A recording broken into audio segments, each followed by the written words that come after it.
2 mois que j'ai relancé ma chaîne YouTube après des années d'absence. Petit bilan après 2 mois. Alors déjà bonjour, je m'appelle Gaëlle et je chante. Beaucoup réclament la suite immédiate des épisodes et la sortie officielle du son pour pouvoir l'écouter en boucle ou en voiture. Moi aussi. Oh, vous savez pas le nombre de fois que j'ai envie de faire des TikTok sur ma chanson et puis je me dis merde, et même sur les suivantes où j'ai envie de mettre un truc et j'ai envie de la mettre en genre le son en fond parce que ça correspond à ce que je ressens, mais je peux pas parce elles sont pas encore dans Instagram. Ah! Numéro 2, l'admiration pour votre persévérance et authenticité. Votre communauté est très sensible à la vérité nue que vous montrez. Le fait de partager vos doutes, votre fatigue et vos échecs passés comme The Voice. Je vous vois pas seulement comme une chanteuse, mais comme une battante. Ça fait plaisir. Parce que je pense que c'est vrai.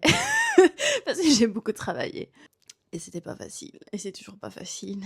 Quand les gens, les artistes, etc., que vous voyez à la télé ou des gens dans n'importe quel domaine qui disent ouais, ça comporte des sacrifices, etc., c'est vraiment de ça qu'ils parlent. C'est le fait de s'investir tellement, enfin, d'être fatigué, de travailler, de parfois ne pas pouvoir participer à une soirée, ne pas pouvoir aller à un repas de famille ou rester moins longtemps, etc. C'est tout ça en fait. Après c'est un choix, hein, mais chaque choix qu'on fait dans la vie comporte des difficultés.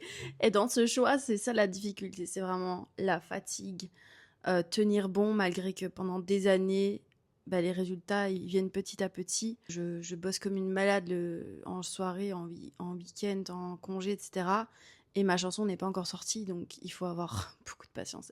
En plus, le pire, c'est que je suis même pas quelqu'un de patiente. Enfin, je peux être très patiente avec les humains et les problématiques humaines, mais pas pour un truc comme ça où je dois attendre genre que ça sorte. Ça, c'est trop dur. Et un autre truc que je trouve très dur aussi, c'est ne pas prendre les choses trop à cœur. Genre, quand quelqu'un fait une critique ou juste comprend pas quelque chose que tu fais ou ne fait pas ce que tu aurais attendu. Ça, j'ai du mal. C'est aussi, je trouve, assez difficile quand on fait un projet. C'est de pas prendre trop les avis, les énergies extérieures, etc., trop perso.